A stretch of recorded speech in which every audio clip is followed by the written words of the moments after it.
नमस्कार, मेरा नाम गब्रिएला है। अम, मैं इस कार्यक्रम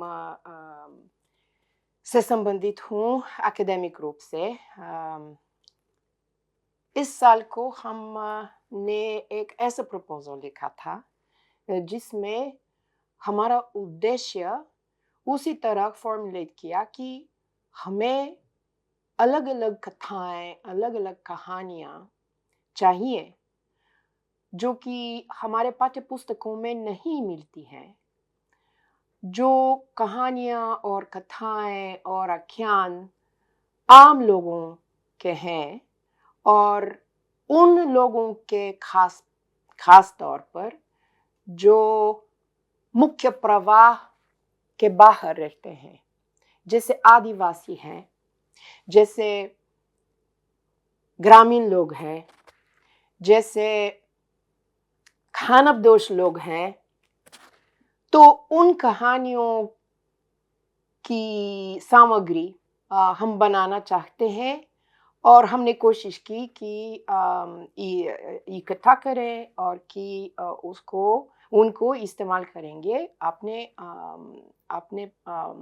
पाठ्यक्रमों में। हम ने एक बहुत ख़ास यात्रा की योजना बनाई।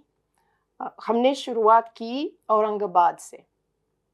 वहाँ एलोरा अजंता की जो गुफाएँ हैं, हमने उनको देखा, लेकिन एक ख़ास दृष्टिकोण से, और वो था कि उन गुफाओं के दीवारों पर जो कहानियाँ बताई जाती हैं, जो कहानियाँ मूर्तियों के द्वारा, प्रतिमाओं के द्वारा सुनाई जाती हैं हमें, हम उन पर बहुत ध्यान दिया है। हमारे साथ एक संग्रहालय विशेषज्ञ और कला विशेषज्ञ, कला इतिहास के विशेषज्ञ हमारे साथ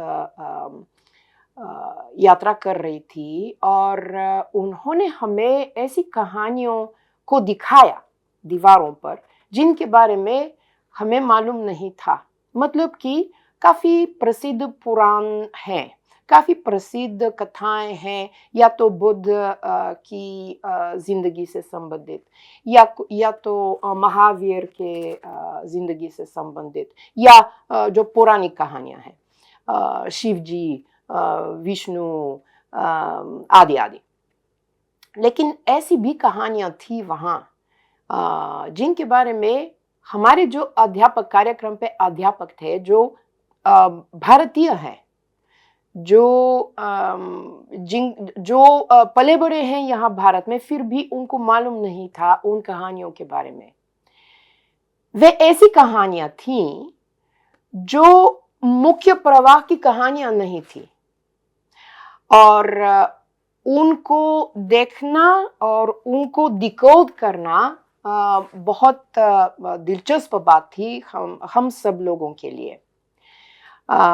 वहाँ बौद्ध और जैन की कहानियाँ बहुत हैं, और जब हम अपने पाठ्य पुस्तकों के बारे में सोचते हैं और उनकी जांच करते हैं, हमें मालूम है कि जातक की कहानियाँ बहुत नहीं हैं, या महावीर की ज़िंदगी से संबंधित कहानियाँ भी नहीं मिलती हैं। तो उसी तरह हमारी ये इच्छा है कि हम शामिल करें ऐसी कहानियाँ। हाँ, हमें मालूम है कि ये कहानियाँ धार्मिक कहानियाँ हैं, लेकिन न तो बौद्ध धर्म न तो जैन धर्म शुरुआत से ही धर्म थे। शुरुआत में विचारधाराएं के रूप में समझते थे लोगों को, और उनकी तरफ आकर्षित थे क्योंकि नई बात उनमें आई थी। तो उसी तरह हम पूरी तरह इन धार्मिक कहानियों को धार्मिक नहीं समझते हैं, और हमारे ख्याल से ऐसी कहानियाँ सब विद्यार्थियों को जानना चाहिए, क्योंकि ज़िंदगी के अलग-अलग पैमानों के बारे में, अलग-अलग रुखों के बारे में ये कहानियाँ कोई न कोई संदेश देते हैं। इसके बाद हम भोपाल गए, वहाँ रविंद्रनाथ टैगोर यूनिवर्सिटी में हम विश्वविद्यालय के फैकल्टी से विद्यार्थियों से बात की। हमने देखा कि उनका भी ऐसा बल है कि वे फोक लोक कथाएं, लोक कलाएं, लोक शिल्प कलाएं उनकी पढ़ाई करें, उन पर शोध करें, उनको विजिबिलिटी दें, उनको आम जनता को दिखाएं कि ये भी है।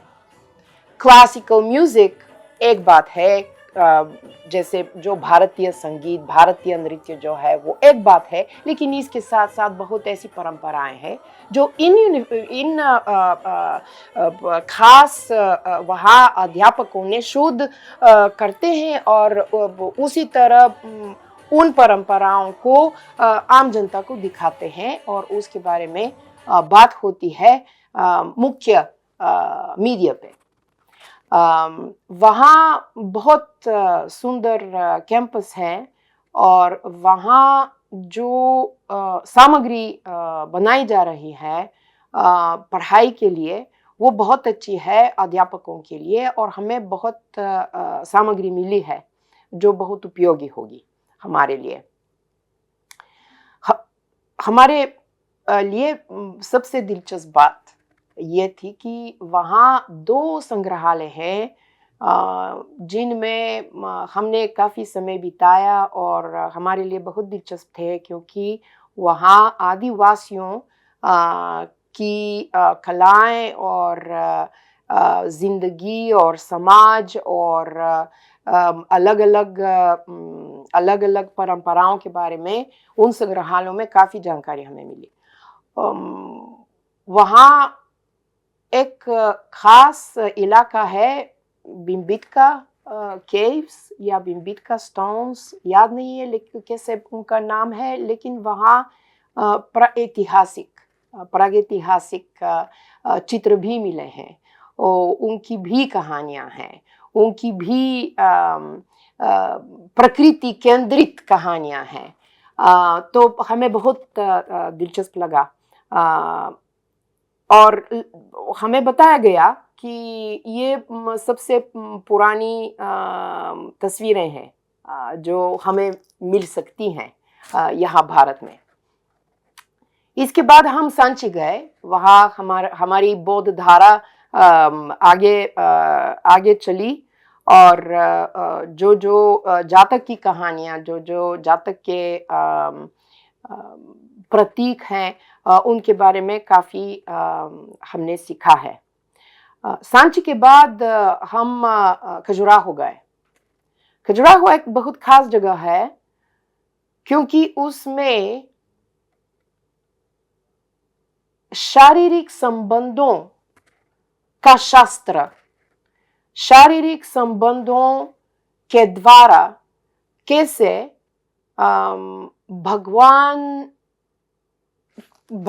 से संपर्क रख सकते हैं, तो उसी विषय पर हमने थोड़ी सी जानकारी प्राप्त की। बहुत दिलचस्प है क्योंकि एक ही राजा ने एक बहुत बड़ा सा कॉम्प्लेक्स बनवाया है जिसमें सूर्य मंदिर, जिसमें वराह मंदिर, जिसमें शिव मंदिर, जिसमें विष्णु मंदिर आदि आदि कई मंदिर वहाँ बनाए गए हैं। एक ही मंदिर सिर्फ है जो जिसका प्रवेश द्वार पश्चिम की तरफ है, एक ही मंदिर सिर्फ। और वहाँ जब सूर्यास्त आता है तो तब धीरे धीरे वहाँ एक बहुत खास मूर्ति है जिसके पांव कृष्ण के हैं, जिसका शरीर विष्णु का है और जिसका सिर शिव का है। तो उसी तरह जब सूर्यास्त हो जाता है धीरे धीरे पांव, शरीर और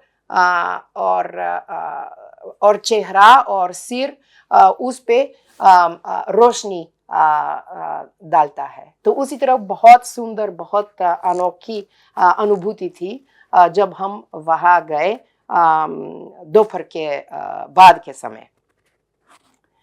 खजुराहो के बाद हम बनारस गए। वहाँ का इतिहास बहुत पुराना है।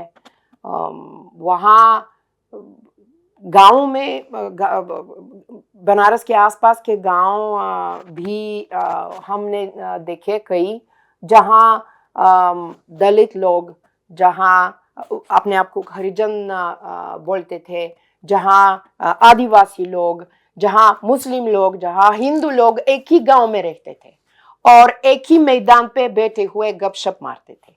तो ये बहुत हमें अच्छा लगा और हमने उनकी कहानियों के बारे में पूछा। तो उन्होंने कहानी नहीं सुनाई, लेकिन उन्होंने गाने गाए हमारे लिए। तो आप देख पाएंगे, अगर चाहते हैं देख सकते हैं, हमारे वेबसाइट पे वीडियो जर्नल में ये ज़रूर आपको मिलेगा। बनारस में कई यूनिवर्सिटीज़, कई विश्वविद्यालयों में गए, BHU और वसंत कॉलेज और राजघाट कॉलेज वुमेन के लिए। तो जो शोध हो रहा है लोक कथाओं पर, लोक कलाओं पर, उनके बारे में हमने बात की और हमें किताबें दी गई काफ़ी और हमें रेफरेंसेस भी दिए गए, बिब्लियोग्राफी, ताकि हम हिंदी में जो भी मिल सकता है हम उसको पढ़ें आगे और सोच लें कि कैसे शामिल करेंगे अपने पाठ्य पुस्तकों में। बनारस के बाद हम दिल्ली आए। दिल्ली में हमारा खास इरादा था कि हम कलाओं से संबंधित कुछ जानकारी, नई जानकारी प्राप्त करें और Indira Gandhi institute of the national arts हमारा होस्ट था। तो अलग अलग कलाकारों से हमारी मुलाकात हुई, अलग अलग डिविजन्स के बारे में हमें जानकारी मिली कि किस प्रकार का काम किया जा रहा है आजकल इस इंस्टीट्यूट में, और हमारी भी नई योजनाओं की वैसे ही बनाने के इरादे पैदा हुए हैं। देखते हैं, लग रहा है कि उस इंस्टीट्यूशन में, उस संस्था में काफ़ी काम किया जा रहा है, जिससे बहुत फ़ायदा मिल सकता है अलग अलग अध्यापकों को विदेश में। और हमारा मुख्य उद्देश्य मेरी राय से पूरा हो गया। हम हमारे साथ नए नए सूटकेसेस हैं, नए नए बैग्स हैं, क्योंकि बहुत सामग्री हमने इकट्ठा किया। इसको पढ़ने के बाद हम सोचेंगे कि कैसे उसको इस्तेमाल कर सकते हैं क्लास में, कि अध्यापक की विद्यार्थियों को कैसे सिखाएंगे, क्या क्या लेसन प्लान्स बनाएंगे, और कि हम अपने कॉलीग्स को जो हमने सीखा है, जो हमने देखा है, कैसे कैसे उनको बताएंगे, कैसे उनको ये जानकारी देंगे, ताकि वे भी अपनी जानकारी को विस्तृत करें, भारतीय विविधता के बारे में, भारतीय संस्कृतियों के बारे में,